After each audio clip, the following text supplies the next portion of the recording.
Hey everybody, welcome or welcome back to Dog 101. I'm your host Nick 101, and it's summertime. So that means of course I ought to do a summertime tip video.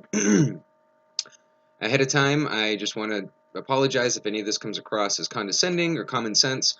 Trust me when I say that a lot of the stuff that I'm going to give as tips, I'm saying it because I've seen it happen often enough. There's definitely still people out there that need to hear it. So please stick around to the end. Don't think that this is just going to be all stuff that you already know. Hopefully it'll have a few extra tips and tricks that you might not have known about before. But anyway, let's just jump into it with a pretty obvious one. Leaving dogs in the car. So first of all, don't do it.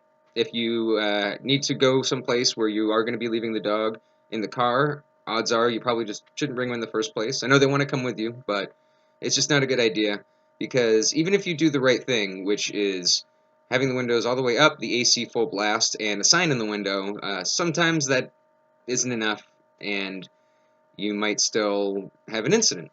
So what I mean by incident um, is that obviously you shouldn't leave a dog in a car that is not running with the AC, regardless of how quick the trip's going to be, even if you're just going in for a pack of smokes.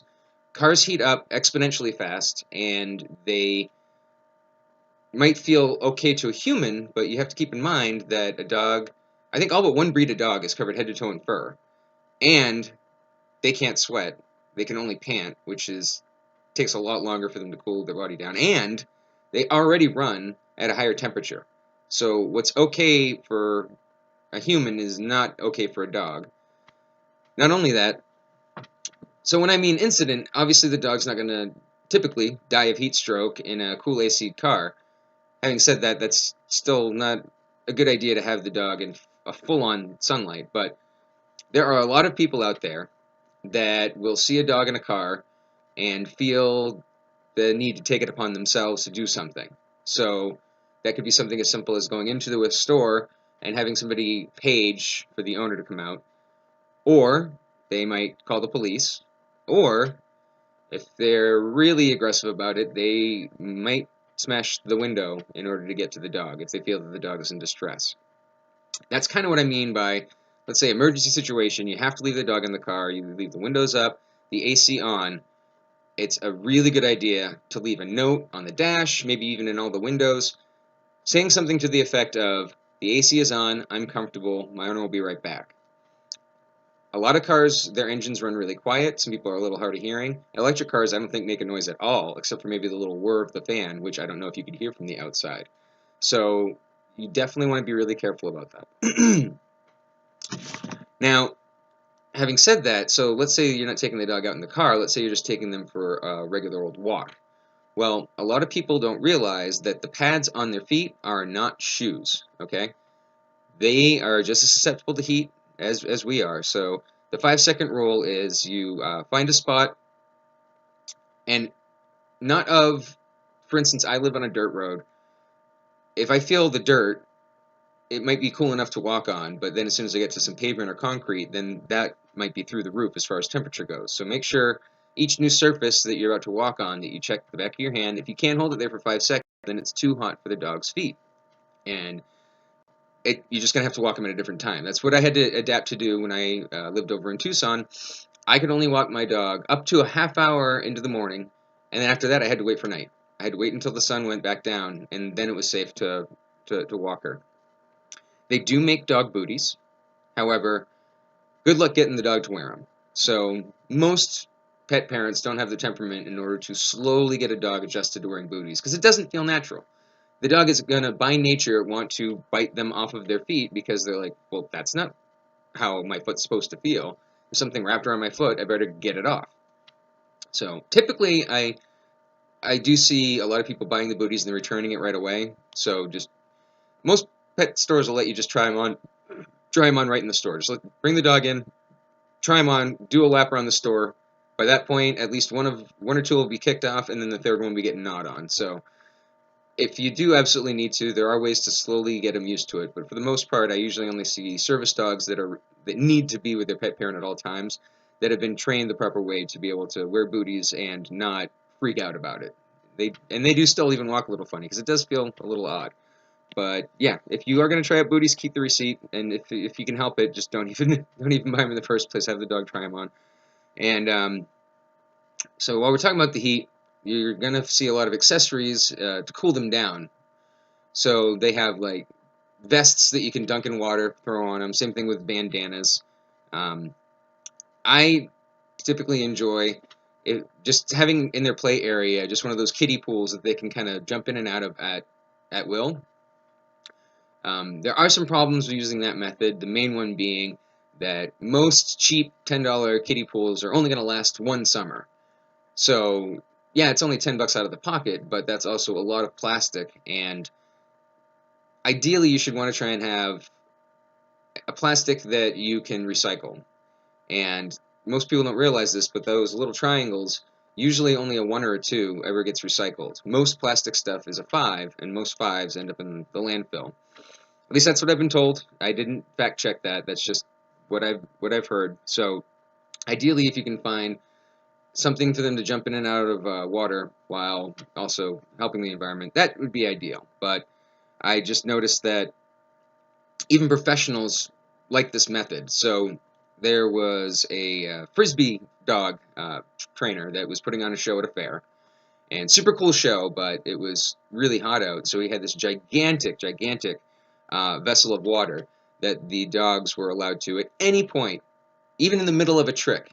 Throws the frisbee, the dog's like, yeah, no, it's too hot, and they were allowed to, dunk themselves in, get some water, and then go back to doing the tricks, which I thought was super cool. He was more worried about the dog staying cool and hydrated than having the show look cool, crisp, and professional, and I really appreciated that. So, having said that, so if they are going to be out in the heat, in the sun, well, here's an issue. My dog, Lilu, I don't know if it was obvious in the previous video where I had her up at the camera, but she's a mix of many things, but one of them is the one that, has the pink on the nose. And so that pink on the nose is just literally bare, unpigmented skin. So it's very susceptible to burns. One of her favorite things to do is to briefly lay down in a sunbeam. We almost messed up not having her name be Sunbeam because it is her favorite thing in the world. Even if the sunbeam is on a wall, she'll like try and lean against the wall as best as possible in order to be able to get that sun. So we did our research. We found out that yeah, pretty much any sunscreen that uses chemicals for protectant is toxic. So we furiously hunted for a non-toxic one that uses minerals. So the minerals would be titanium dioxide and zinc oxide. So we found one that was for babies, and it says ideal for face and ears. We're like, perfect. And thought I had done all my research, but as in grabbing this in order to do the video, I'm just now noticing that there is a warning that says, who cares? That does say when using this product, keep out of eyes. So it's supposed to be for a baby's face, and you're supposed to keep it out of the eyes. Well, that's not going to work on either a dog or a baby. And then it does say, keep out of reach of children. Once again, let me just double check the front. Yep, pure and free baby sunscreen. Okay, so keep out of reach of children. If swallowed, get medical help or contact a poison control center right away. So now I don't know. I don't know if that's something every product has on it just to get out of a lawsuit. If my research was wrong, I thought that we were getting a safe one for her because usually when we apply it, the first thing she does is do a couple of licks because there's something on her nose. That's a natural thing for a dog to want to do. So now I feel bad that maybe that isn't. I mean, I don't know what alternative we could do. Obviously a sunburn is going to be, if she gets cancer on her nose because we didn't do anything protected, I'm going to feel bad. But I also don't like those warnings where I thought that the zinc and the titanium oxide and dioxide, respectively, were the right thing to get. So that's something you might want to do a little bit of research on your own because I thought I had the right advice for you at the beginning of this video, and then when I grabbed that for the video, it turns out no. So, so speaking of sun getting to them, when I was a groomer, it drove me absolutely nuts when the people would come in and try and get their dogs shaved down so that they were cooler during the summertime. Now, granted, there probably are a few breeds out there that do better with a shorter coat in the summertime so that they're not basically wearing a sweater in July, having a Christmas sweater on in July. Now, alternatively, there are many breeds that would come in that you absolutely should not ever shave down, because that coat is not only protecting against the cold, but it's also protecting against the heat and the sun. So if, for instance, somebody brought in their husky to be shaved down during the summertime, I would flat out refuse to, because now that husky is going to be overheated, sunburned, sunstroked, and possibly die because I wanted a couple extra bucks. And so the problem is that I know that most of the time the type of people that don't like to hear no will continue just to go to different groomers until they find one that says yes, whether through ignorance or just because they're like, hey, I'll just take their money, that's not my dog.